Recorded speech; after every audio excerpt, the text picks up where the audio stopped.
Last year, Bandai launched their first ever Crane series based on the new Dragon Ball Daima anime, and it was called the Daima Panel Figure Series. They were met with pretty negative to mixed feedback and reception, and it looks like they could already be getting discontinued. In today's video, we're going to be unboxing and reviewing the Super Saiyan 3 Vegeta Mini from the Daima Panel Figure Series. So buckle up, ladies and gentlemen, because I'm about to change the narrative on this figure series, because this Super Saiyan 3 Vegeta was not what I was expecting. We do Dragon Ball figure reviews, news, and more here on the channel, so if you don't want to miss out on the hottest releases and the latest news, make sure you subscribe. The Daima Panel series of figures began in December 2024, and after almost a year on the market, they've consistently released 9 figures in this series. You could say that there is possibly 11 figures in this series if you decide to count the new Super Saiyan 4 Goku and Super Saiyan 3 Vegeta figures, even though they don't have that panel behind them. Speaking of those pesky panels, that's what this whole series is about.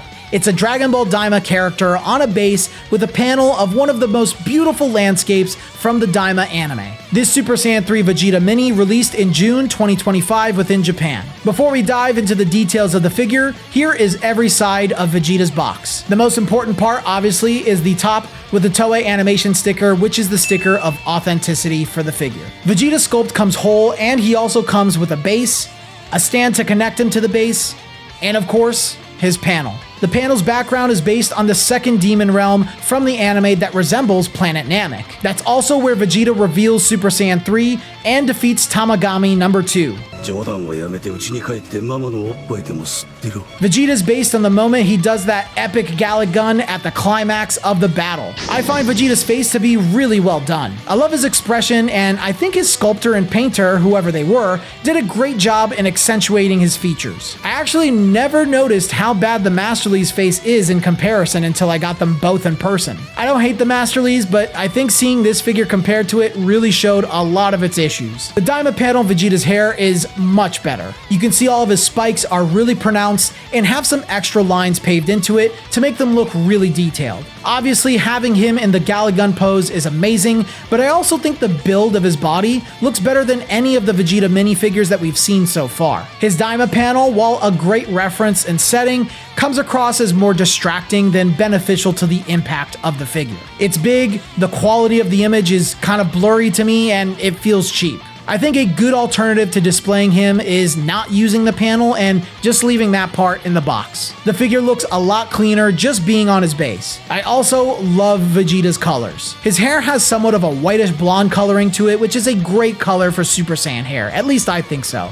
It reminds me of how Super Saiyan colors looked back in the 90s. 90s kid for life. This figure is also incredibly small. Vegeta is 4.5 inches tall in his stand, and the panel is the standard 6 inches. If you have your own panel figure already, you can expect similar sizes and scaling here. He scales perfectly alongside the rest of the Daima panel series, at least for the most part. They're pretty good as accentuating pieces too, but with their bases taking up a bit of space without the panel at least, they may limit displays from adding additional figures or other stands on there. Here are some figures you can compare this Vegeta to.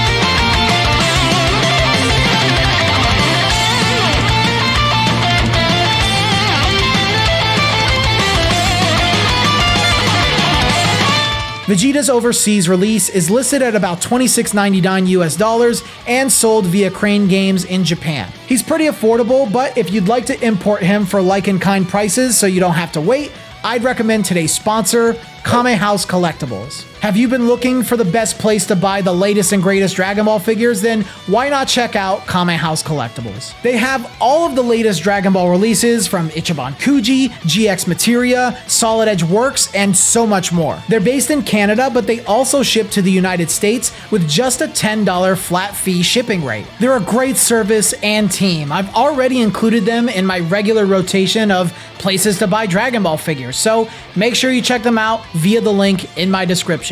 I mentioned at the start of this video that the Daima panel figure series might be getting cut off soon. From what I've seen from different users on Twitter who allegedly have some knowledge of figure sales out in Japan, none of these figures really performed all that well. They also haven't announced any new Daima or Daima panel figures out until March 2026. Now, we're not entirely sure if this actually means a cutoff, but with all of this information, I'm really not that optimistic. Again, this is all speculation, so let's just wait and see, and we'll see what happens in time. This Vegeta really surprised me. It actually made me realize that I kind of overglazed and oversold the Masterlies when it came out. This one is actually much better. If it was the Masterly scale and it wasn't on a base, I would have included him in my main collection. I do recommend this figure quite a bit, and I can confidently say that he's not just the best Daima panel figure, but he's one of the best Dragon Ball Daima figures that they've produced so far.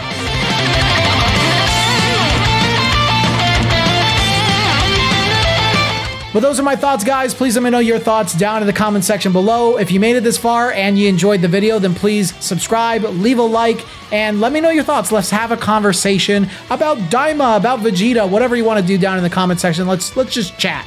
But if you do want to join our community of growing Dragon Ball collectors that are just like you, there's a link down in the description below. It's free to entry. We do buy-sell trade in there. We talk Dragon Ball. We share news. We share collections. We have an Ichiban Kuji price tracker. Lots of great resources and people in there for you to connect with. And if you do want to support the channel even further beyond, consider becoming a YouTube member. Starts only at $3 a month. Whatever you decide to do, it's greatly appreciated here. You'll get early access to videos, and I would love to hear feedback from you guys as to what else you'd like to see as a perk as a member. When we do giveaways, you get extra entries for it, so that is a single perk right there, and I'm trying to do that more often. But either way, I think that's all I got for you guys today. So, till the next video, I'll see you all later.